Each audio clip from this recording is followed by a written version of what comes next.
Dimanche dernier, nous avons replongé ensemble dans l'abîme. Nous avons exploré la terrible scène de l'occultation. Ce moment où les ténèbres dévorent tout espoir. Nous y avons vu combien la femme, dans l'œuvre de Kentaro Miura, occupe une place complexe, souvent tragique.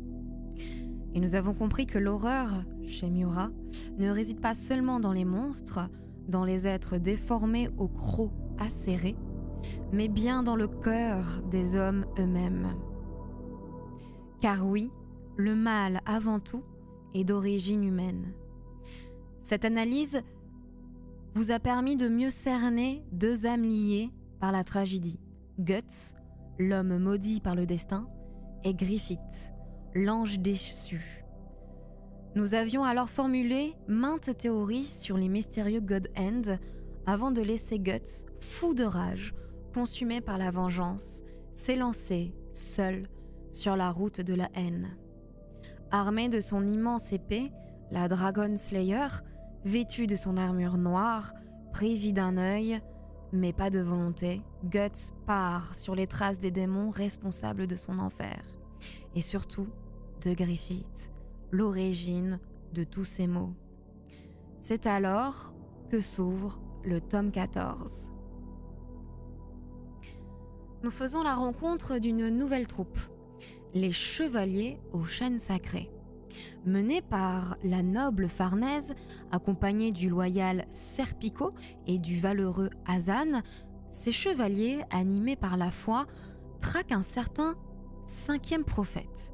Leur route les conduit jusqu'au lac empourpré, théâtre de l'occultation. Un lieu que les prophéties désignent comme le signe de l'Apocalypse. Et, sans le savoir, leurs pas croisent sans cesse ceux de Guts. Lui aussi sur les traces du même prophète, Griffith. Sur sa route, Guts libère une fillette, Jill, capturée par des bandits, non par bonté, mais parce qu'ils ont osé troubler son sommeil. À cette époque, Guts n'agit jamais sans intérêt. Et pourtant, depuis qu'il voyage avec Puck, le petit elfe malicieux, quelque chose en lui s'adoucit. Jill, parfois, parle alors d'un lieu effrayant à Guts, la vallée des brumes, où, dit-on, des elfes maléfiques enlèvent les enfants. En arrivant au village, Guts comprend vite. Ces elfes ne sont pas de gentilles créatures ailées, mais bien des monstres, des êtres corrompus par la malédiction des apôtres. Il se bat, seul, contre cette nuée démoniaque et découvre avec horreur que ces créatures, une fois tuées, reprennent forme humaine. Ce sont les enfants disparus du village. Pire encore, leur reine, l'elfe Rosine, n'est autre que l'amie d'enfance de Jill. Guts tente de la tuer, mais Rosine s'échappe, laissant derrière elle un Guts profondément troublé par son rapport aux enfants, hanté désormais par le spectre du fœtus démoniaque. Farnèse et ses chevaliers finissent par retrouver Guts pile à ce moment-là. Ils le croisent à ce moment où, entouré de corps d'enfants, forcément, il est coupable. Ignorant qu'il n'a tué que des démons revenus à leur forme humaine. Lorsqu'il l'encercle, Farnèse voit un monstre là où se tient un homme brisé. Capturé, interrogé, fouetté, Guts demeure impassible. Il se moque de sa foi. Il la renvoie à ses contradictions. Mais la nuit venue, il s'échappe en enlevant Farnèse et c'est là que la jeune femme découvre l'indicible, les horreurs du monde surnaturel. Un cheval alors possédé tente de la violer, scène d'épouvante qui ranime chez Guts une rage bestiale. Il combat toute la nuit des bêtes démoniaques pour la sauver. À l'aube, Farnèse, possédée à son tour, subit une vision charnelle, terrifiante avant d'être libérée. Honteuse, brisée, elle jure de capturer Guts à tout prix. Pendant ce temps, le royaume de Midland s'effondre. La peste, la famine, la ruine. Et dans les rêves du peuple apparaît un sauveur, le faucon de lumière, Griffith en chemin vers sa renaissance. Car oui, Femto prépare sa réincarnation. Face à Zod, il triomphe, le colosse ailé se soumet. Guts, lui, retourne auprès de ses anciens compagnons. Il apprend alors la disparition de Casca. Il repart aussitôt la retrouver ou mourir en essayant. C'est alors que commence l'arc de la conviction. Le terrible inquisiteur Mosguz, surnommé le dogmatique sanguinaire, est envoyé purifier la cité d'Albion, noyé dans la peste et les hérésies. Accompagné des chevaliers aux chaînes sacrées, il prêche la parole divine à coups de roue et de feu. À ses côtés, Farnèse doute. Son cœur chancelle entre la foi et la peur. Et voici qu'entre en scène un nouveau visage. Une âme jeune et téméraire. Isidro. Un an plus tôt, ce garçon à la chevelure indomptable avait fui son village, rêvant d'aventure, d'épée et de gloire, mais le monde, hélas, n'avait rien d'un conte héroïque. Isidro erra, seul, affamé, assoiffé, à travers un royaume ravagé par la guerre et les pillards. Partout, des ruines, des cadavres, des soldats Kushan, et dans ce chaos, le garçon survécut par la ruse et l'audace. Un jour, dans un village déserté, il tomba sur une bande de bandits. Ces vautours voulaient s'emparer de la maigre pitance qu'il avait amassée. Alors Isidro, malin comme un renard, les laissa faire. Mais il avait pris soin de leur donner la nourriture empoisonnée, gardant pour lui ce qui pouvait encore se manger. Les bandits n'eurent pas le temps de comprendre la supercherie. Une troupe d'éclaireurs Kushan surgit et les massacra tous. Et Isidro, par miracle, survécut, sauvé in extremis par l'apparition du guerrier noir lui-même. Face à Guts, Isidro ressentit tout à la fois la peur et la fascination. Car dans les yeux de cet homme brisé, il voyait l'image du héros qu'il avait toujours voulu devenir. Depuis ce jour, il décida de le suivre. Pendant ce temps, loin de Guts, une autre histoire se tisse, plus fragile, plus tragique.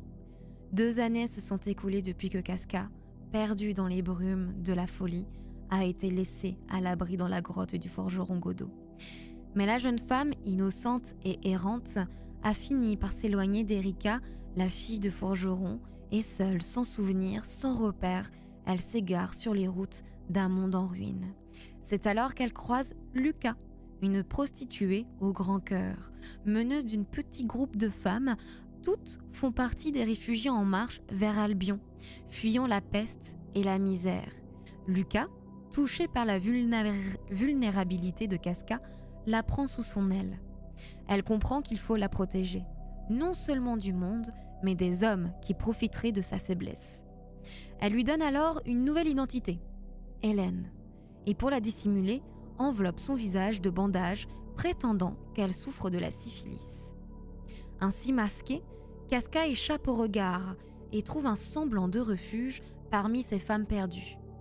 Mais à peine arrivée à Albion, sa présence attire de sombres présages, car sa marque maudite, celle des sacrifiés, réveille les morts et trouble les esprits. Parmi les prostituées, l'une d'elles, Nina, rongée par la fièvre et la peur, s'enfonce dans la démence. Elle sombre dans un culte blasphématoire, mêlant luxure et idolâtrie, persuadée d'y trouver le salut. Lucas, fidèle et courageuse, tente de la ramener à la raison, mais Casca innocente la suivit et se retrouve malgré elle au cœur du rituel démoniaque cerné par la folie et la corruption. Mais hélas, la fragile mascarade de Casca ne pouvait durer. Au cœur de ce culte dément, dédié à la soi-disant déesse de la flamme, sa véritable nature est dévoilée. Les bandages tombent et la marque maudite, lui, sous la peau. Et aussitôt, la panique se répand parmi les païens. La nuit est tombée. L'air est lourd, vibrant d'une énergie mauvaise.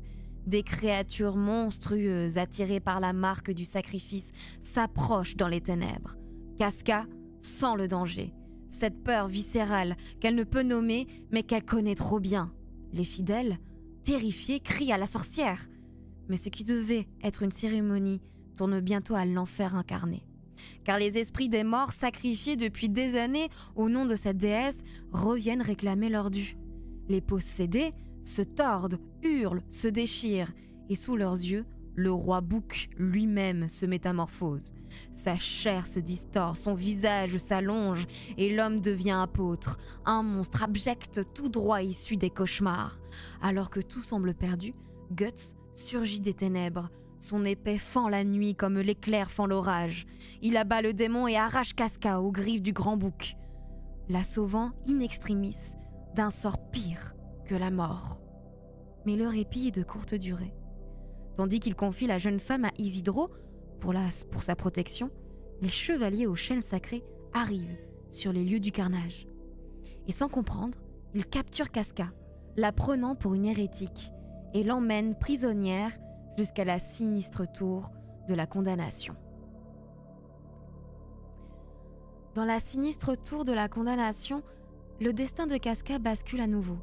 Le redoutable Mosguz, inquisiteur au visage de pierre et à la fois fanatique, découvre sur elle la marque du sacrifice. À ses yeux, c'est la preuve irréfutable Casca n'est pas une femme, mais une sorcière, une créature impure, livrée au malin. Sans pitié, il la condamne à une mort exemplaire. Dans un cliquetis de fer, il la fait enfermer dans une dame de fer, cet effroyable instrument de torture, afin qu'elle se vide lentement de son sang. Une offrande, dit-il, à la gloire de Dieu. Mais Casca n'est pas seule, car au plus profond de la tour, les âmes des suppliciés, des milliers de morts injustement condamnés, sentent la marque, la reconnaissent et se réveillent. En un instant, la pierre se met à vibrer, les murs gémissent et un raz-de-marée d'esprits vengeurs se déchaîne, engloutissant les vivants dans une marée d'ombre et de cris. Casca, au cœur de cette tempête d'âmes, survit par miracle. Son enfant démon, ce vestige maudit de l'amour brisé entre elle et Guts, la protège, au prix de sa propre essence vitale. Pendant ce temps, Mosguz contemple le chaos et s'en émerveille. Pour lui, cet apocalypse n'est pas l'œuvre du diable, mais un signe divin. Convaincu d'être éprouvé par le ciel, il prie, il chante, il remercie Dieu pour ce qu'il croit être un miracle. Sans le savoir, son fanatisme déchaîne la première phase de la cérémonie d'incarnation. Le sang des martyrs, celui des victimes et des innocents, se met à bouillonner, à palpiter, comme s'il prenait vie. Emmené par ses fidèles jusqu'à la chapelle au sommet de la tour, Mosguz affronte la tempête, persuadé qu'il triomphera par la foi. Croyant que sa mort mettra fin au torrent de malveillance manifesté à Albion, Mosguz mène un procès de sorcière dans lequel il la condamne à brûler sur le bûcher. Cependant, Isidro est capable de réparer sa gaffe antérieure en la libérant du pieu. Mosguz, croyant vivre un miracle, se change en pseudo-apôtre, persuadé d'être élu de Dieu. Mais Guts arrive, et cette fois encore, le guerrier noir terrasse le fanatisme incarné. C'est là, au sommet de cette tour, dans un déluge de sang et de lumière, qu'a lieu la cérémonie de l'incarnation. Et ainsi s'accomplit cette cérémonie, un rituel ancien, terrifiant, censé offrir un corps de chair à une entité venue du domaine divin. Au centre de ce prodige se tient un être mystérieux, l'œuf du monde parfait. Créature à la fois sacrée et maudite, il porte en lui les espoirs et les péchés de l'humanité. Et dans ce moment d'apogée, il accomplit l'inimaginable. Il absorbe le corps mourant de l'enfant démon né de Guts et de Casca, et cet enfant qui n'aurait jamais dû exister. L'œuf et l'enfant ne font plus qu'un. Puis, dans un éclat de lumière et de ténèbres, il fusionne avec Griffith. Ce qui naît de cette union n'est ni un homme, ni un dieu, mais un être nouveau, éclatant de beauté, d'une pureté glaciale. Griffith renaît, tel un phénix surgissant des cendres du désespoir. À ses côtés, fidèle comme une ombre, Zod l'attendait. Le colosse démoniaque, déjà soumis à sa puissance, s'agenouille et reprend sa garde, car nul autre que lui ne saurait protéger le faucon revenu à la vie. De son côté, Guts, accompagné de Casca, poursuit sa route vengeresse. Le destin cruel et ironique le ramène là où tout a commencé, chez le vieux forgeron Godot. Et c'est là que le guerrier noir retrouve son cauchemar. Griffith se tient devant lui. Guts se jette sur lui, prêt à tout pour l'abattre, mais Zod s'interpose. Cette fois, pourtant Guts n'est plus l'homme qu'il était. Il tient tête à la bête ailée, prouvant à quel point la souffrance a forgé sa force. Au cœur du tumulte, Casca s'interpose, attirée malgré elle par la présence de Griffith. Leurs regards se recroisent et le temps semble s'arrêter. Griffith, d'un ton calme, presque mélancolique, confie qu'il ne ressent plus rien. Ni douleur, ni désir, ni remords. Et pourtant, alors qu'il s'éloigne, l'espace d'un instant, son cœur bat. Et ce n'est pas le sien, mais celui de l'enfant démon qu'il porte en lui. Une pulsation, une trace d'humanité, fugace, mais bien réelle.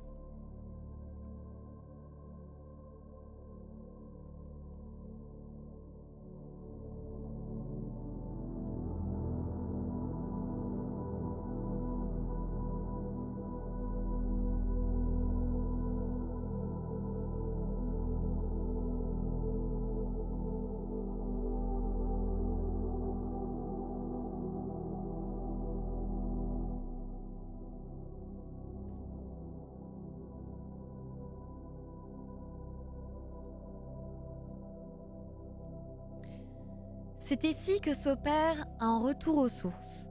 Un retour où Guts redevient sombre, taciturne, consumé par cette rage froide qui le définit depuis toujours. Lorsque la petite Erika, fille de cœur du forgeron, Godot, lui demande pourquoi il est vêtu tout de noir, Guts répond d'une voix grave, presque solennelle « Mes ennemis sont tapis dans les ténèbres ». Une phrase simple, mais qui en dit long. Guts est redevenu ce chasseur de nuit, cet être pour qui chaque battement de cœur résonne comme une promesse de combat.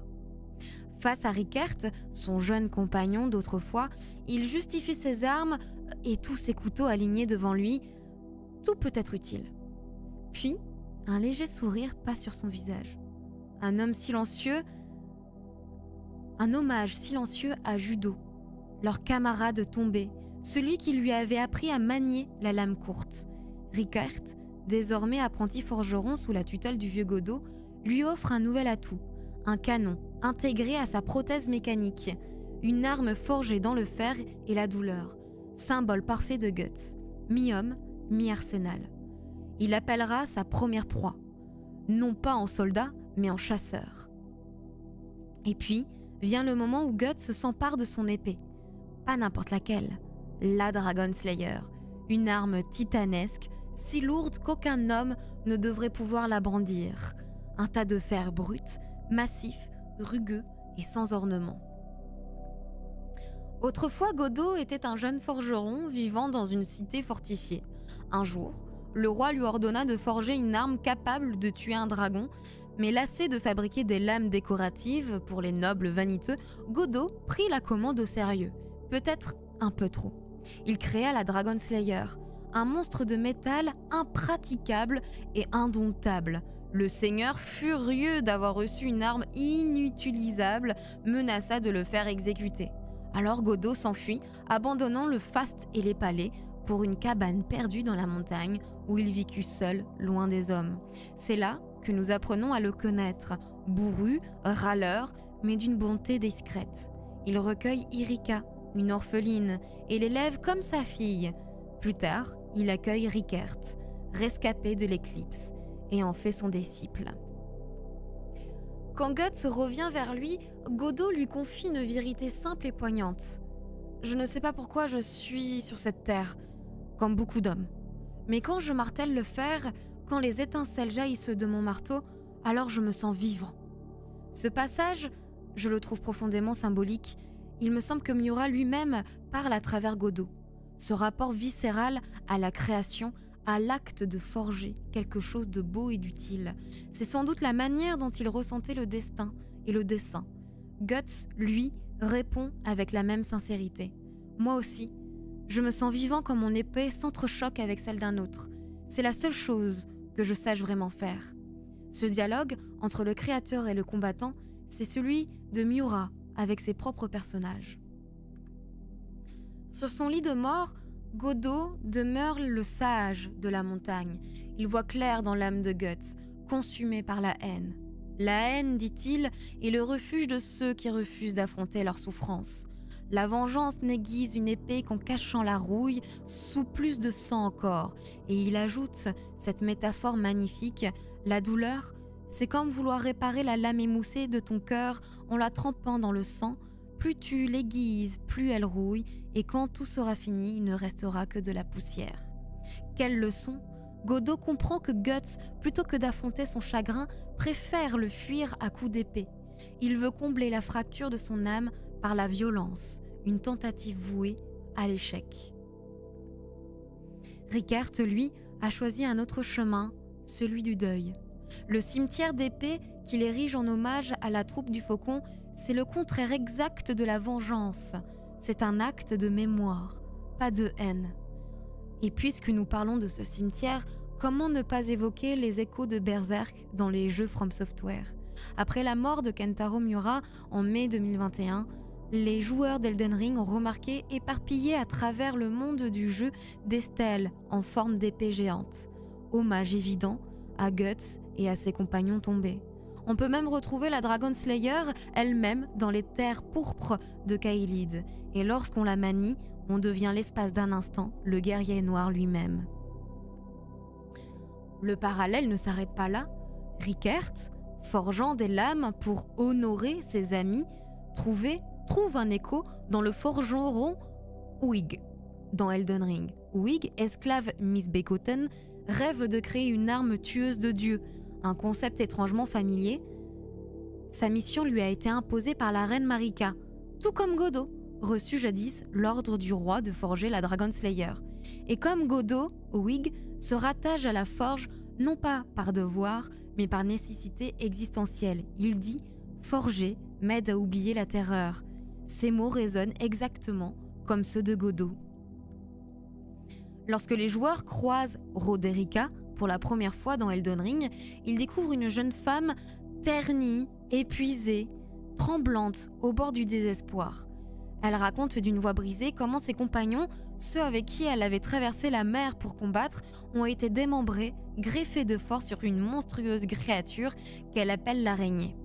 Rongée par la culpabilité, Roderika se voit comme une lâche, une âme inutile, indigne d'avoir survécu là où les autres ont péri. Et à ce moment du jeu, impossible pour moi de ne pas faire le parallèle. On y retrouve le désarroi de Rickert, hanté par la mort de ses camarades de la troupe du Faucon, et cette même innocence fragile qu'incarne Erika, la jeune fille recueillie par Godot. Roderika semble ainsi fusionner ces deux figures, Rickert et Erika, la survivante endeuillée et l'enfant préservé, à la fois symbole de perte et de renaissance. Et comment ne pas évoquer André, le forgeron légendaire de Dark Souls 3? Ne serait-ce que par son apparence, il évoque immédiatement Godot, large d'épaules, la barbe grise, les mains noircies par le fer et la flamme. Si le joueur lui remet l'anthracite profané, André s'interrompt, surpris, avant de murmurer d'une voix grave. « Par les seigneurs, où avez-vous trouvé cet anthracite? Toutes ces ténèbres, ça sent les abysses. Mais je reste un forgeron. Pas question de refuser une commande. N'oubliez pas, vous combattez pour le feu et pour vos semblables. Comme moi, c'est un lourd fardeau. Mais ne laissez pas les ténèbres tuer l'espoir en vous. » Ces mots semblent simples et profonds, mais résonnent comme ceux de Godot, le vieux sage de Berserk, exhortant Guts à ne pas se laisser dévorer par la haine. Même dans sa façon de se présenter, « Laissez-moi forger vos armes, je suis forgeron, c'est mon boulot ». On retrouve cette acceptation tranquille du destin, cette conviction qu'il est né pour frapper le métal, tout comme Godot se sentait prédestiné à forger. Chez l'un comme chez l'autre, la forge n'est pas qu'un métier, c'est un acte d'existence, un rempart contre les ténèbres. Je crois qu'à travers ces échos, Miyazaki rend hommage à Miura. Et Miura, lui, rendait hommage à toute une lignée mythologique. Car avant Godot, il y a eu Héphaïstos, Vulcain, Aoulé chez Tolkien, et surtout dans les sagas nordiques, Volundr, le forgeron, celui qui liait la création à la souffrance. Comme eux, Godot est plus qu'un artisan. Il est le gardien du feu intérieur, celui qui transmet la flamme quand tout semble s'éteindre. Et c'est peut-être là le véritable message de Miura, que dans un monde où les dieux se repaissent des hommes, ce sont les forgerons, les créateurs qui tiennent encore la lumière. Et puisqu'on parle de Godot, comment ne pas évoquer l'étrange écho que son nom fait résonner dans la culture ? En attendant Godot, la célèbre pièce en 2 actes écrite en français par Samuel Beckett en 1948, partage bien plus qu'un simple nom. Vous le savez, mais Kentaro Miura choisissait toujours ses noms avec soin. Rien n'était laissé au hasard, alors forcément difficile de ne pas s'interroger. Dans la pièce de Beckett, 2 hommes attendent indéfiniment un mystérieux Godot, figure insaisissable qui ne viendra jamais. Certains critiques y voient une contradiction de God, Dieu, et du suffixe français hot, donnant au nom une portée métaphysique presque mystique, l'attente de Dieu, l'attente du salut. Et si chez Miura, Godot était lui aussi un dieu, mais un dieu de la forge, celui qui façonne la matière comme d'autres façonnent le destin. Bien sûr, Beckett lui-même rejetait cette lecture. Il affirmait que Godot venait plutôt de godasse, un jeu de mots autour du pied et du piétinement, un thème omniprésent dans la pièce. Pourtant, la coïncidence intrigue. 2 auteurs, 2 époques, 2 langues et un même nom, chargé d'attente, de création et de fatalité. Chez Beckett, Godot ne vient jamais, mais chez Miura, Godot forge sans relâche. L'un symbolise l'absence de Dieu, l'autre l'homme qui, dans le silence des dieux, continue à créer. Godot, un soir, confie à Guts la raison de son exil. Il dit s'être retiré dans la montagne pour ses minerais rares, mais ajoute presque distraitement qu'autrefois, des fées y vivaient. Une phrase anodine en apparence, et pourtant lourde de sens. Car souvenez-vous, dans le tome 10, après l'éclipse, c'est justement le cavalier squelette qui conduit Guts et Casca jusqu'à cette montagne, les sauvant in extremis grâce à une protection féerique. Déjà à ce moment-là, il laisse entendre que Guts est lié à des forces invisibles. Répète-t-on d'un ton énigmatique une simple coïncidence ou peut-être pas. Mais vous le savez bien, dans Berserk, la coïncidence n'existe pas.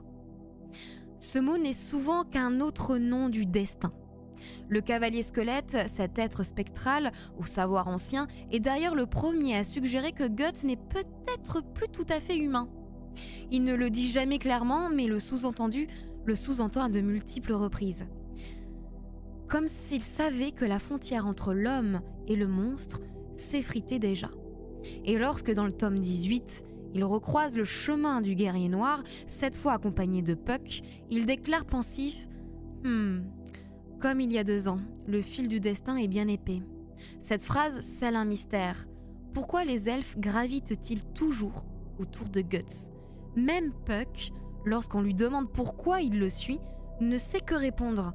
Il dit simplement qu'il se sent attiré, sans raison, sans but, comme poussé par une force supérieure. Par ces mots, le cavalier squelette amène alors le lecteur à douter, lui aussi. Peut-on vraiment garder son humanité ? Demande-t-il, quand on marche si longtemps dans les ténèbres. Et cette question suspendue comme une épée au-dessus de Guts résonnera tout au long de son voyage.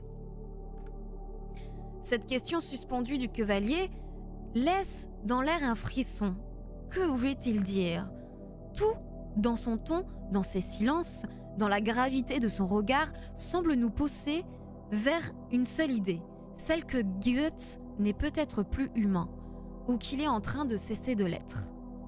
Dans le tome 15, même les monstres mêmes semblent reconnaître. Ils sentent en lui quelque chose d'autre, une présence familière, presque fraternelle. Et c'est une question qui traverse l'esprit de tous ceux qui croisent sa route. Quel homme pourrait manier une épée pareille ? Quel être humain pourrait survivre avec tant de blessures ? Qui est vraiment Guts ? Et voici ma théorie. Dans Berserk, tout le monde, absolument tout le monde est d'origine humaine. Chaque monstre, chaque apôtre, chaque créature infernale est née d'un homme, d'une femme, d'une âme tourmentée. C'est une idée essentielle chez Miura, le surnaturel n'est jamais tombé du ciel. Il émerge de l'humain, de ses pulsions, de ses blessures, de ses rêves brisés. Dans notre analyse, nous avons vu que les apôtres ne sont pas des démons venus d'ailleurs, ce sont des hommes dévorés par leurs propres désirs, transformés par leurs plus terribles caractéristiques. Et ce qui est fascinant, c'est la manière dont le fantastique s'installe progressivement dans Berserk. Tout commence comme une légende, un murmure, un conte d'enfant, la rumeur d'un monstre, l'histoire d'un démon, d'une fée, d'un esprit, et peu à peu, ces contes prennent vie. Ce que Miura semble nous dire, c'est que le regard des autres façonne la monstruosité. On devient monstre aux yeux de ceux qui nous voient comme tels. Et parfois, à force d'être vu ainsi, on finit par le devenir. Car oui, les autres peuvent nous enfermer dans leur jugement. Mais la première personne capable de nous enfermer dans une prison, c'est nous-mêmes. Et c'est exactement ce qui arrive à Guts. Peu à peu, il érige autour de lui une forteresse de haine, une armure invisible, ou plutôt une armure émotionnelle, qui le coupe du monde, des autres et même de lui-même. Dans le tome 16, cette noirceur prend enfin forme. Une ombre noire, un loup gigantesque, commence à le suivre. Ce loup n'est autre que son démon intérieur. Il lui murmure sans cesse « Continue à tuer, continue à verser le sang, reste seul, et alors la bête te dévorera, elle te possédera, tu ne ressentiras plus rien d'autre que la haine, tu deviendras un monstre à visage humain, peut-être même le diable, comme ton ami. » Depuis toujours, Guts porte ce démon en lui. Ce démon est né de sa colère, de sa marque maudite, de tout ce qu'il n'a jamais pu apaiser. Et puis, il y a sa rage qui grandit et dont le loup se nourrit. Jusqu'ici, cette bête lui a donné la force de survivre, de se battre, de résister à l'impossible. Mais bientôt, ce même démon, ce compagnon silencieux, tapi dans l'ombre, pourrait bien être celui qui mettra fin à son humanité. Et comment ne pas s'attarder sur cette troublante ressemblance entre le loup intérieur de Guts et les grands loups d'Irithyll dans Dark Souls 3 ? À première vue, ce n'est qu'un clin d'œil visuel. Mais en y regardant de plus près, la similitude va bien au-delà que l'esthétique.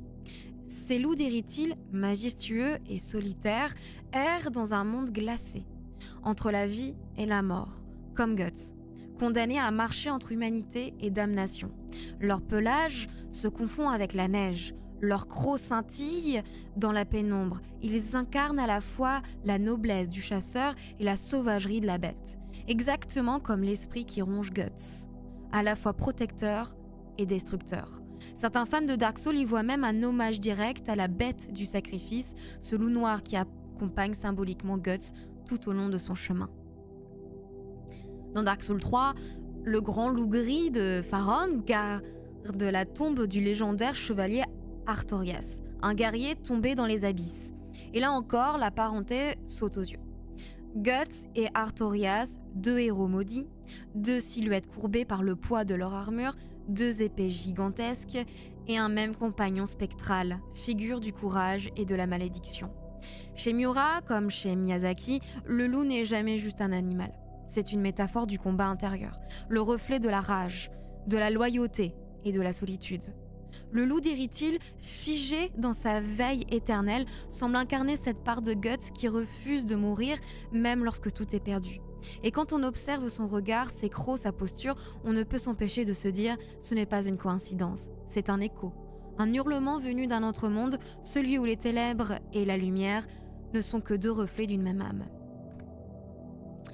Revenons un instant à cette idée fascinante que dans Berserk, l'imaginaire des autres façonne la réalité. C'est leur regard, leur peur, leurs croyances qui finissent par façonner les monstres, et du moins à les faire naître. Prenez Farnèse par exemple. Terrifiée, fascinée, elle observe Guts et murmure « Est-il un croque-mitaine, né de la peur des gens ?» Une phrase à la fois naïve et terriblement lucide, car depuis sa naissance, tout l'entourage de Guts n'a cessé de lui renvoyer la même image, celle d'un enfant maudit, né d'un cadavre, marqué par le démon et porteur de mort. Alors à force d'être vu comme une bête, ne finit-on pas par en devenir une ? Cette idée me fait penser à la loi de Murphy. Vous savez, cet adage implacable qui dit « tout ce qui est susceptible d'aller mal, ira mal ». Et sa cousine, la loi de Gumperson, qui affirme la probabilité qu'un événement se produise est inversement proportionnelle à son désir. Autrement dit, plus on redoute quelque chose, plus on le provoque. Et dans Berserk, c'est exactement ce qui se passe. Plus les gens craignent le mal, plus ils lui donnent forme. Plus ils répètent qu'un être est maudit, plus il le devient. Et Guts, sous le poids du regard des autres, glisse lentement vers l'image qu'on lui impose. Alors parlons de ce croque-mitaine auquel Farnèse le compare. Figure universelle, le croque-mitaine, ou bogeyman, butsman ou bonhomme setter selon les cultures, est le monstre du folklore, celui qu'on évoque pour effrayer les enfants et les pousser à l'obéissance. Sa forme varie selon les pays. Parfois homme, parfois femme, parfois loup. Parfois un esprit nocturne qui vient chercher les enfants désobéissants. Parfois une ombre qui mange le nez et les doigts de ceux qui jouent trop près du froid. Bref, le croque-mitaine est la peur incarnée. Et c'est là toute la tragédie de Guts. Il devient croque-mitaine de ce monde, non pas parce qu'il l'a voulu, mais parce que le monde a eu besoin de croire qu'il l'était. Dans Berserk, la peur ne punit pas seulement les enfants, elle façonne la réalité. Et à force de désigner Guts comme un monstre, les hommes ont fini par créer le monstre qu'ils redoutaient. Et il faut parler de ce rapport si complexe que Guts entretient avec les enfants. Chez lui, la présence d'un enfant réveille toujours quelque chose de profondément enfui, une douleur ancienne, celle de l'innocence perdue. Car Guts ne supporte pas de voir la pureté brisée, l'innocence profanée. Chaque fois qu'il est témoin de la cruauté des adultes envers un enfant, ses propres blessures d'enfance se rouvrent.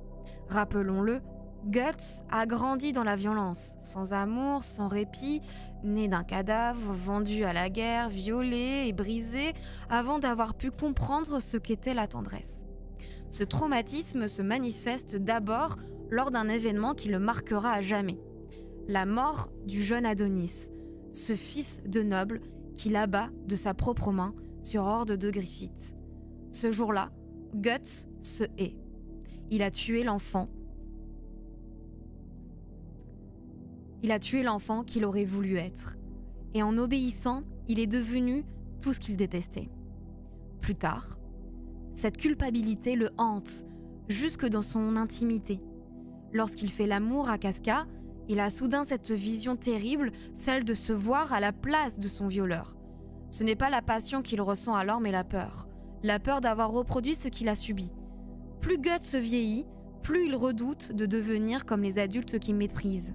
Et pourtant, à chaque rencontre avec un enfant, il révèle une dualité déchirante. Une main froide, mais un cœur protecteur. Il garde ses distances, il rejette leur attachement, mais jamais par cruauté. C'est une manière de les protéger de lui-même, de cette ombre qui le suit, de ce mal qui l'enveloppe chaque nuit. Et paradoxalement, ce sont souvent les enfants qui viennent à lui, attirés par une forme de sécurité instinctive, comme si Guts, malgré son apparence, dégageait une aura de refuge.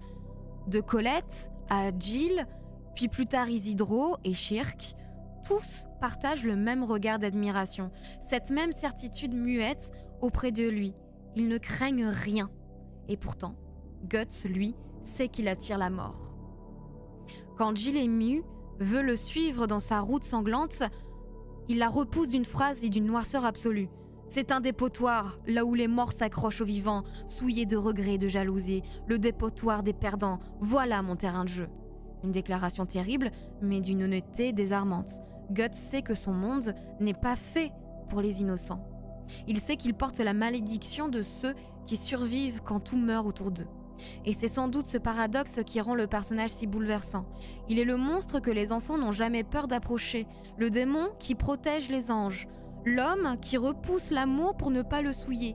Guts, en somme, n'est pas seulement un guerrier, c'est un survivant qui lutte pour ne pas détruire ce qui reste de beau autour de lui. Les enfants, dans Berserk, occupent une place essentielle. Miroir de l'innocence perdue et du monstre en devenir, Guts, lui, entretient avec eux un rapport d'une complexité bouleversante, car malgré son apparence de guerrier noir, malgré son regard dur et son épée géante, les enfants l'aiment. Ils sentent instinctivement que cet homme ne leur veut aucun mal, peut-être parce qu'ils perçoivent au-delà de la rage et du sang une profonde bienveillance refoulée, un cœur meurtri mais sincère. Pourtant, Guts les rejette sans pitié. Mais malgré cette brutalité apparente, Guts porte en lui une tendresse qu'il ne parvient pas à tuer. Cette sensibilité refoulée s'exprime surtout à travers son rôle brisé de père. Car oui, Guts et Casca auraient dû être parents. Un enfant devait naître de leur amour, mais lors d'un viol abominable de Casca pendant l'éclipse, Griffith a marqué le fœtus, le transformant en un être démoniaque, un enfant maudit. Dans le tome 14, on assiste à sa naissance, une scène presque sacrée, mais à l'envers. Là où il devait y avoir la joie d'une famille, il n'y a que la souffrance, horreur et silence. C'est le cavalier squelette qui annonce alors la prophétie. Cet enfant porte en lui un mauvais présage. Comme Guts autrefois, il est traité de bâtard maudit, de monstre avant même d'avoir respiré. Mais ce que l'on découvrira au fil des tomes, c'est que cet enfant n'est pas un démon destructeur. Il est l'ombre aimante d'un fils cherchant désespérément l'attention de son père. À travers ses apparitions, on distingue presque un enfant qui essaye d'apprendre à parler, d'exprimer son amour dans un langage que Guts ne comprend pas. L'une des scènes les plus poignantes survient lorsque Guts, blessé, se réfugie près d'un feu dans la vallée des brumes. Là, dans les flammes, apparaît le fœtus. Autour de lui, les enfants que Guts a tués lors de son combat contre les monstres insectes se matérialisent comme des spectres. L'un d'eux s'avance, le bras tendu, et demande d'une voix douce « Elle est où, maman ?» Impossible de ne pas y voir une tentative de communication, un cri d'amour maladroit. Mais Guts, rongé par la douleur, perd le contrôle. Dans un accès de rage et de désespoir, il massacre cette apparition d'enfant, comme s'il voulait anéantir son propre chagrin. Et il ne s'arrête que lorsqu'il croise le regard effrayé de Jill. Ce regard le ramène brutalement à la réalité. Pourtant, malgré la malédiction qui entoure cet enfant démon, il n'a jamais cessé de veiller sur eux. Depuis le début, le fœtus semble guider Guts et Casca. Les avertir et les protéger. Il prend des formes familières, celle du médecin, Vogt, celle d'un enfant sans visage pour leur indiquer le bon chemin. Il préviendra Guts du danger, sauvera Casca au péril de sa vie et finira presque par se sacrifier pour eux. C'est là que la comparaison devient fascinante. Ce fœtus me fait penser au couvain dans The Witcher. Créature maudite, née d'un enfant mort-né. Le couvain est hideux et terrifiant, désolé pour l'image, et pourtant profondément tragique. Dans la mythologie slave, on dit qu'il provient d'un fœtus mal enterré ou privé de rites funéraires. Mais dans The Witcher, si on choisit de le comprendre et de lui offrir la paix, le monstre devient protecteur. Et c'est exactement ce que fait Miura avec l'enfant de Guts. Ce que l'on croyait démoniaque se révèle porteur d'amour. Même si Guts se force à l'indifférence, certains gestes le trahissent. Il se montre attendri en voyant Jill dormir sur ses genoux, le visage meurtri par les coups de son père. Il rit même presque malgré lui devant les maladresses d'Isidro, ce garçon qui rêve de devenir un grand guerrier. Au fil des tomes, Guts prendra Isidro sous son aile. Il lui enseignera le maniement de l'épée, le corrigera, le conseillera, comme un père le ferait avec son fils. Et s'il ne le dira jamais à voix haute, on sent dans son regard la fierté, la confiance et la tendresse. Il voit en Isidro l'enfant qu'il aurait voulu être, libre, insolent, vivant. Dans leur échange, Guts devient enfin le mentor qu'il n'a jamais eu. Là où Gambino l'avait trahi, Guts choisit la transmission et l'encouragement. Il pousse Isidro à trouver son propre style, sa propre voix. Et si malgré tout Guts retrouve peu à peu son humanité, c'est parce que quelqu'un sans relâche la lui rappelle. Puck, ce petit elfe farceur apparemment inutile est en réalité le gardien de sa lumière intérieure. Il est celui qui, à chaque éclat d'humour, à chaque sourire, réveille l'homme sous le monstre.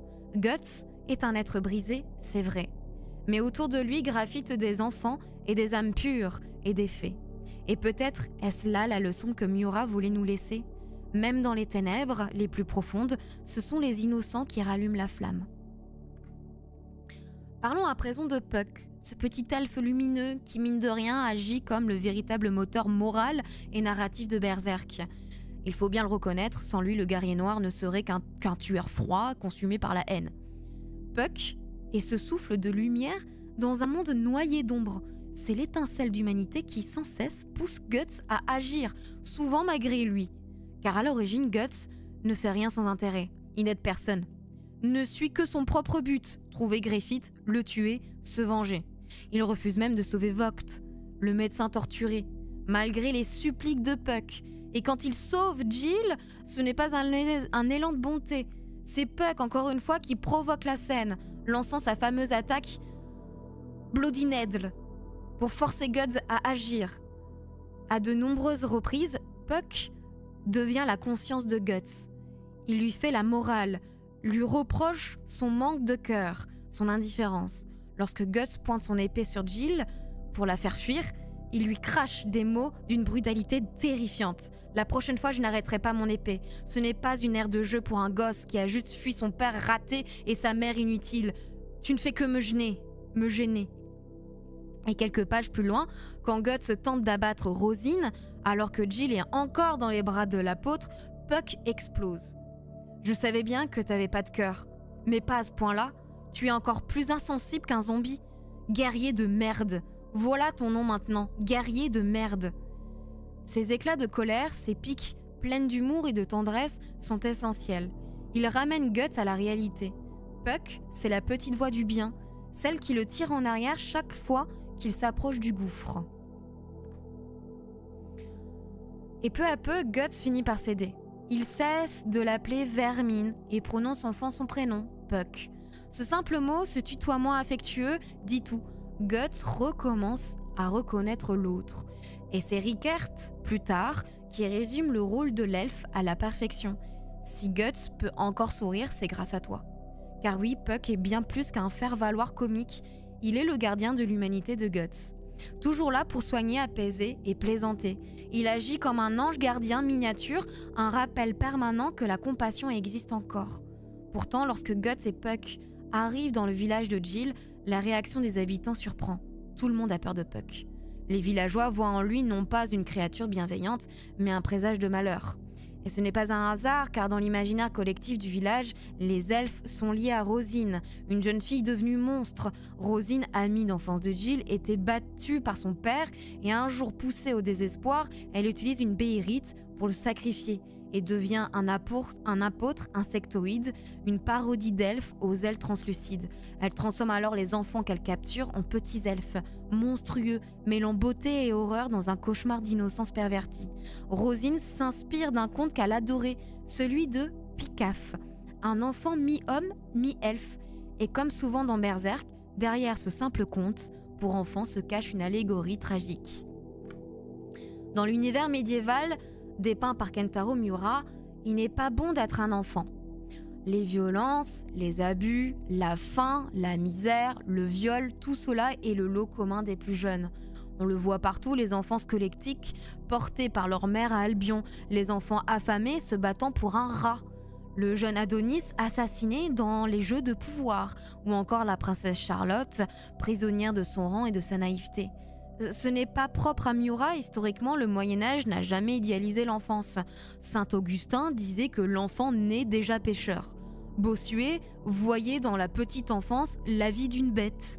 L'enfant était perçu comme une créature imparfaite, bruyante, sale et inutile, qu'il fallait dresser à coups de bâton. Alors face à cette violence, que leur reste-t-il? Les contes. Ces histoires sont leur refuge, leur manière de survivre. Des récits où les monstres ont une raison d'être, où les souffrances prennent un sens. Et c'est ici que le conte de Picaf devient fascinant. Une théorie très séduisante, Météorie, avance que Picaf pourrait être le cavalier squelette lui-même. D'après le récit rapporté par une internaute, Picaf était un enfant rejeté, yeux rouges, oreilles pointues, ni humain ni elfe. Refusé par les siens, il part vers la forêt des elfes, mais là encore on le rejette, car il n'a pas d'ailes. Désespéré, il revient chez les humains, mais le temps a passé différemment et plus personne ne le reconnaît. Seul, perdu entre deux mondes, Picaf devient une proie facile pour les God Hand. On peut y lire une métaphore bouleversante, celle d'un être entre deux natures, exclu de partout, qui finit par chercher une place par la force. Un enfant qui, n'ayant jamais été aimé, veut unir les peuples, quitte à les plier à sa volonté. Et si l'on prête attention, Puck lui-même semble en avoir conscience. Lorsqu'il croise le cavalier squelette, il dit sentir chez lui une aura d'elfe. Une phrase anodine ? Peut-être, mais chez Murat, rien n'est jamais innocent. Enfin, si l'on poursuit cette lecture des contes, impossible de ne pas penser à Peter Pan. Car Rosine, en emmenant les enfants vers la vallée des brumes, un paradis où ils peuvent jouer à l'infini, recrée littéralement Neverland, un lieu coupé du monde, hors du temps, où l'enfance ne meurt jamais. Mais comme l'original, cette fable est beaucoup plus sombre qu'elle n'y paraît. Peter Pan, c'est aussi un enfant meurtrier. Il déteste les adultes. Il tue les enfants perdus dès qu'ils grandissent. Il respire bruyamment, persuadé que chaque souffle tue un adulte de plus. Derrière le rêve, il y a donc une haine de la maturité, une peur du réel, une volonté de rester éternellement dans le mensonge du jeu. Et Miura, fidèle à son art, retourne le mythe.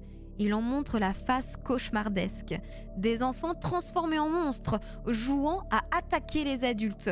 Dans une scène d'une violence inouïe, l'une des plus choquantes, je trouve, du manga, où on voit un enfant attaqué comme si c'était un adulte. Mais pourquoi ces contes prennent-ils vie ? Pourquoi ce mélange étrange de réel et de fantastique ?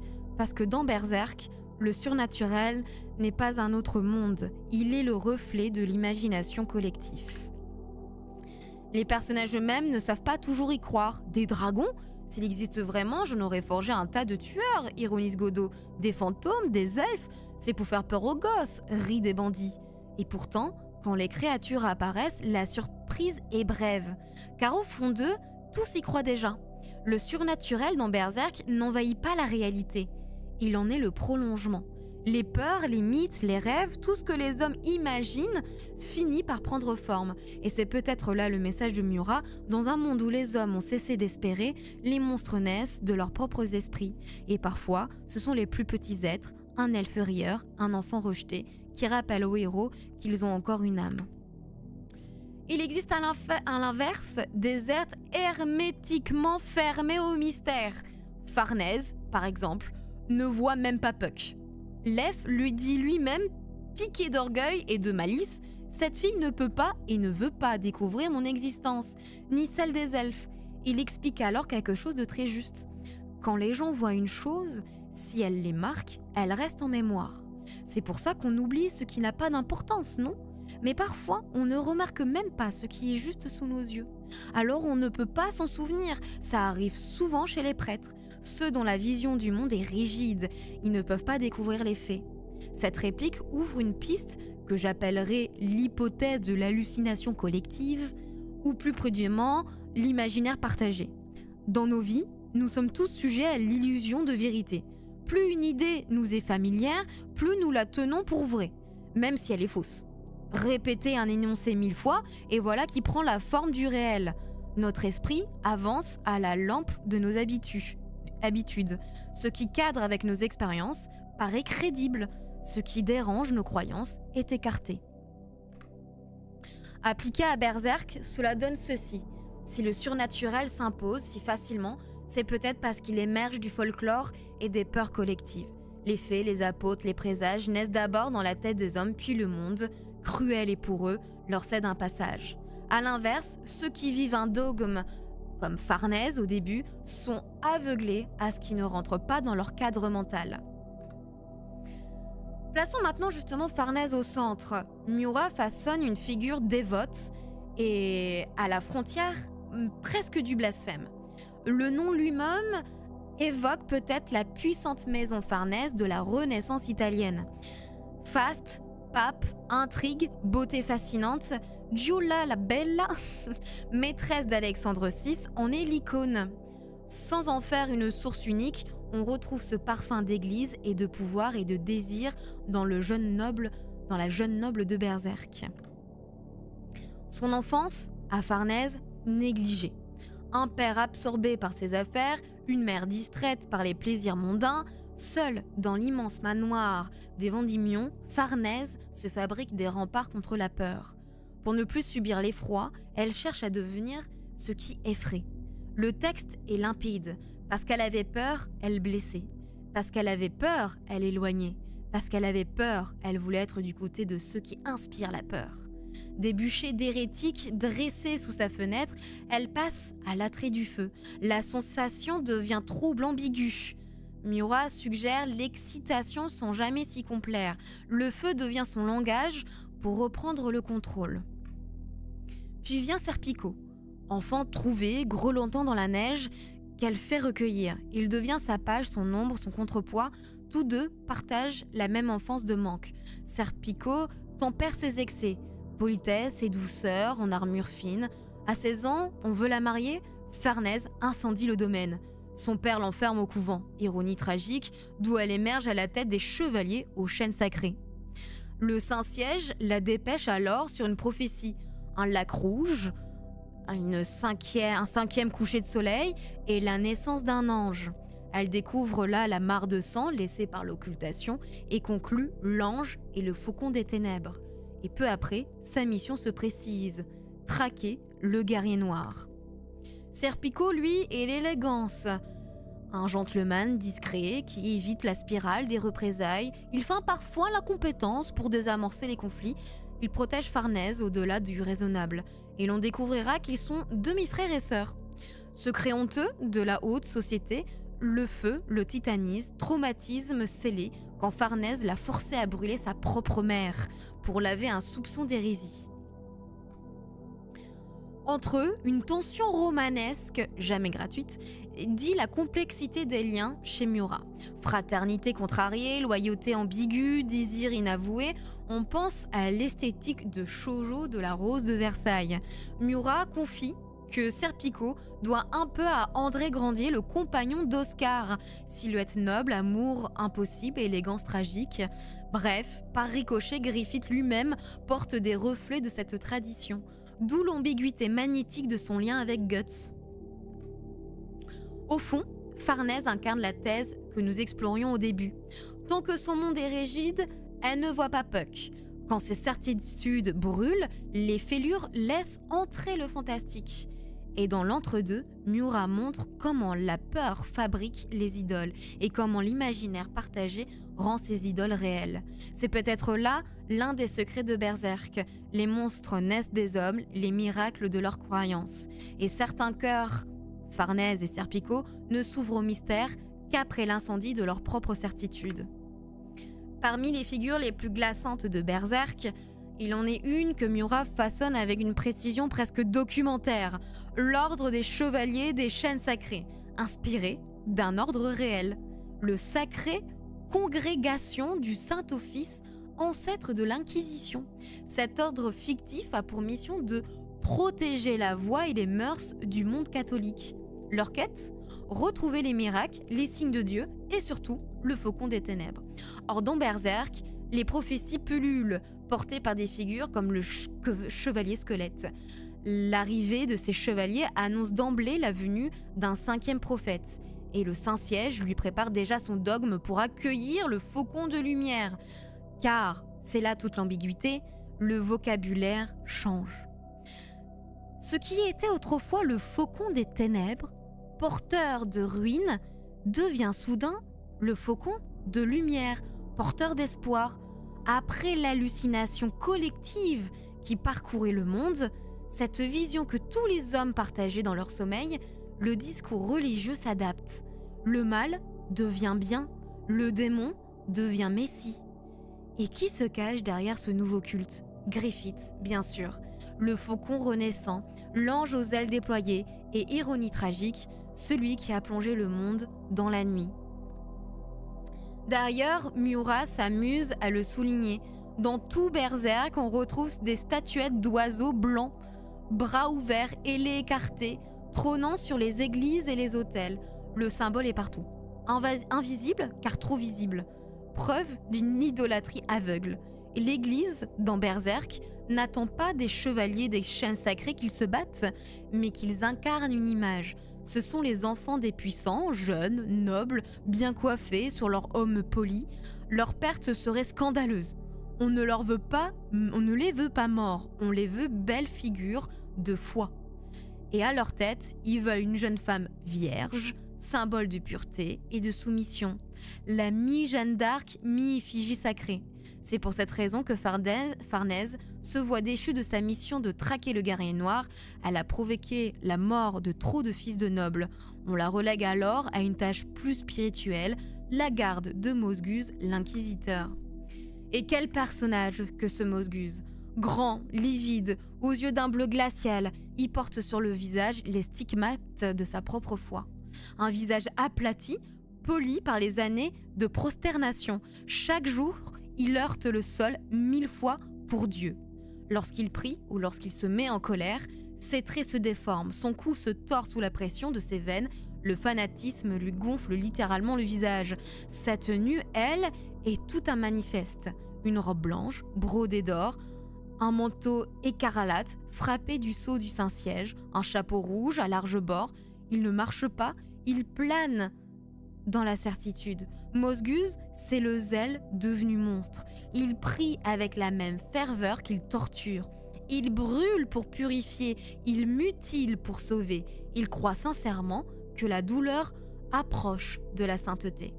Son symbole, 4 roues de supplice fixées à sa charrette, et un autel roulant et un laboratoire de souffrance.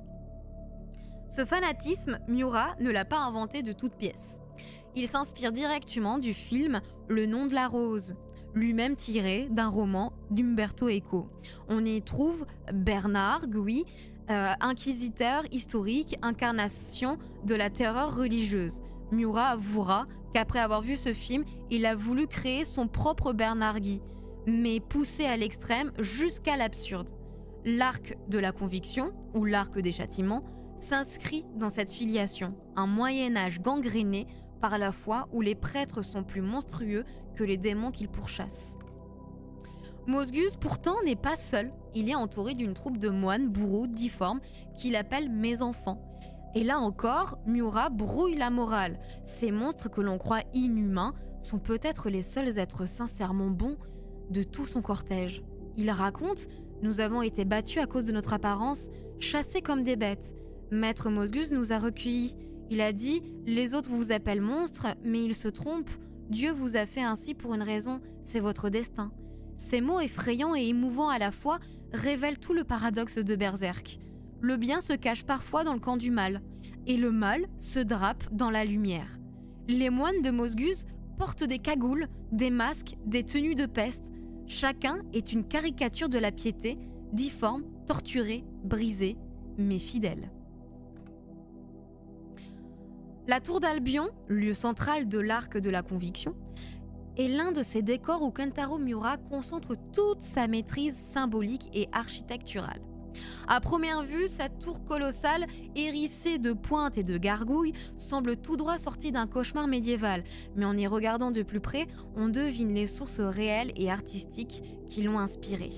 D'abord, l'influence la plus discrète, l'Alcázar de los Reyes Cristianos à Cordoue, que l'histoire retiendra sous un autre nom, la tour de l'Inquisition.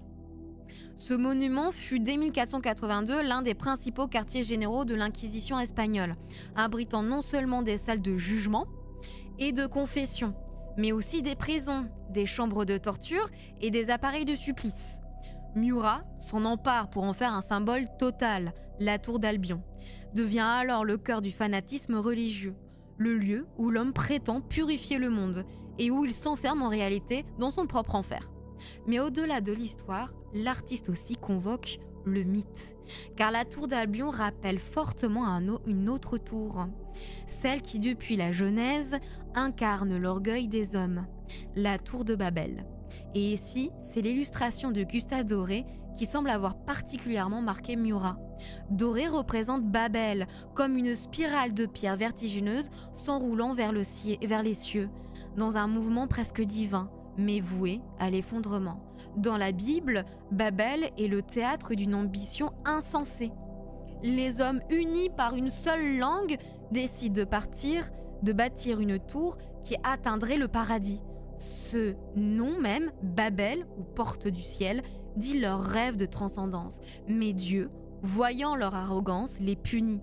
Il dévise leur langue, brise leur unité et les condamne à ne plus se comprendre. Cette légende, Miura la transpose à merveille. La tour d'Albion et la nouvelle Babel. Les hommes y montent pour trouver la rédemption, mais n'y trouvent que le chaos et la confusion. Chaque étage est une langue différente, chaque fois un cri contradictoire. Les prêtres prient, les hérétiques hurlent, les damnés gémissent et nul ne s'entend. La porte du ciel, promise, devient un puits vers l'abîme. Et dans cette ironie biblique, Miura inscrit l'une de ses plus belles leçons. Les hommes ne cessent de vouloir bâtir des tours vers Dieu, mais plus ils s'élèvent, plus ils se séparent. Et à force de vouloir toucher le ciel, ils finissent toujours par creuser leur tombe. La tour d'Albion est plus qu'un décor. C'est le nœud spirituel et symbolique de tout l'arc de la conviction, là où se croise la misère des hommes, la foi pervertie et la promesse d'un nouveau monde. Et c'est précisément là que Casca, presque par hasard, ou plutôt par la main du destin, se retrouve prisonnière. Autour d'elle, ce ne sont pas des héroïnes, mais les femmes les plus méprisées du monde médiéval, les prostituées, les bannies, les survivantes. Miura, une fois de plus, renverse la perspective. Là où l'Église prêche la pureté et brûle les corps, ce sont ces femmes souillées qui incarnent la compassion, la loyauté et l'amour véritable. Parmi elles, Lucas. La matrone se distingue. C'est une figure maternelle et forte. Elle est tout ce que Mosgus n'est pas. Indulgente, altruiste, humaine. Elle protège ses compagnes, partage son pain comme on partagerait une hostie, et fait preuve d'un courage inébranlable. Même dans la tourmente, elle ne croit pas au dogme, mais elle agit avec plus de foi que tous les prêtres réunis. À son opposé se tient Nina, son reflet inversé, une jeune femme faible, effrayée, impulsive, profondément humaine dans ses contradictions. Miura adore ses effets de miroir, comme Guts et Griffith, Casca et Charlotte, ou plus tard, Shirk et Isidro. Lucas et Nina incarnent deux pôles du même nature humaine. Lucas, c'est la lumière dans la nuit. Nina, c'est l'ombre dans le cœur des hommes. Car Nina, tout en étant détestable, est aussi terriblement réaliste. Elle représente nos instincts les plus bas, la peur, la lâcheté, le désir de survie à tout prix. Atteinte d'une maladie vénérienne, consciente de sa mort prochaine, elle s'accroche pourtant à la vie de toutes ses forces. Elle ment, elle trahit, elle dénonce, comme lorsqu'elle livre Casca pour échapper à la torture, ou lorsqu'elle se surprend à penser qu'il lui suffirait de lâcher Lucas dans le vide pour sauver sa propre peau. Mais Miura ne la condamne pas. Il nous force à reconnaître en elle le reflet de notre propre faiblesse. Nina, c'est l'humanité nue, celle qui tremble, celle qui cède. Là où Lucas se sacrifie, Nina, elle survit. Et c'est peut-être là justement que réside la dualité essentielle de Berserk. L'autre versant de cet arc est plus mystique. La présence de rites sataniques, où les miséreux, dans leur désespoir, se livrent à des orgies pour invoquer la déesse des flammes. Le lecteur comprend vite que cette entité n'est autre que Slann. Membre de la God Hand, incarnation de la luxure et du plaisir destructeur. Ces scènes d'une puissance visuelle inouïe montrent la dégénérescence spirituelle d'un peuple perdu. Les pauvres, les malades, les exclus cherchent Dieu et trouvent le diable. Et c'est au cœur de cette folie que surgit l'une des figures les plus troublantes de l'œuvre, l'œuf du monde parfait. Ce mystérieux apôtre, dont les grands yeux veillent dans l'ombre tout au long de l'arc, n'est pas né d'une soif de puissance, mais d'un désir sincère d'un monde meilleur. Autrefois, il était un jeune homme difforme, chassé et méprisé, portant en lui un béhérite. Il implore la God Hand de lui accorder une forme pure, capable d'accueillir la rédemption du monde. Ainsi, il devient cet être ovoïde, à mi-chemin entre la naissance et la mort, le réceptacle du renouveau. Son rôle est capital. Il transforme le bouc du rituel en monstre, puis Mosguz et ses moines en pseudo-apôtres. Il orchestre le chaos d'Albion pour permettre la réincarnation de Femto. Mais son discours est glaçant de lucidité. Les hommes sont mauvais. Irrémédiablement, les guerres, les maladies, les viols, la faim, tout cela ne cessera jamais. Le monde est un charnier et les hommes s'y enterrent eux-mêmes. Ce constat le pousse à vouloir un monde parfait. Non pas un paradis, mais une matrice purifiée de la corruption humaine. Et pour cela, il doit donner naissance à un nouvel être. Il engloutit le fœtus maudit de Casca et de Guts et fusionne son essence avec celle de Griffith, permettant ainsi sa réincarnation sous une forme humaine. C'est cette union improbable entre la pureté d'un enfant et la noirceur de Femto qui explique pourquoi dans le tome 22, Griffith semble ressentir quelque chose face à Guts et Casca. Une trace d'humanité, un battement de cœur qu'il ne devrait plus avoir. Ainsi, même dans la naissance du démon, Miura glisse un fragment d'amour et de tragédie. Cet épisode marque aussi un tournant pour Guts. Après l'horreur, après la perte, il n'est plus seulement un guerrier consumé par la vengeance. Il devient un homme en quête de rédemption. Casca, désormais fragile et traumatisé, le craint. Et pourtant, Guts reste à ses côtés. Sous les conseils de Rickert et de Godot, et grâce à Puck, il choisit enfin la voie de la protection plutôt que celle de la haine. Il décide d'emmener Casca vers le pays des elfes, là où peut-être elle pourra guérir. Ce choix simple en apparence est monumental. Le guerrier noir jadis seul et consumé repart sur la route, mais cette fois, il ne fuit plus. Il emmène avec lui celle qu'il aime. Et c'est sur cette promesse que se clôt l'arc de la conviction. Un monde ravagé par la foi et le fanatisme, mais où subsiste au cœur de la boue et du sang une étincelle d'humanité. Dans les prochains chapitres, Miura fera entrer en scène de nouveaux visages. Farnèse transformée, Serpico plus lucide et les mystérieuses sorcières, annonçant une ère nouvelle, celle du monde fantastique, où la frontière entre le rêve et la réalité s'effondra pour de bon.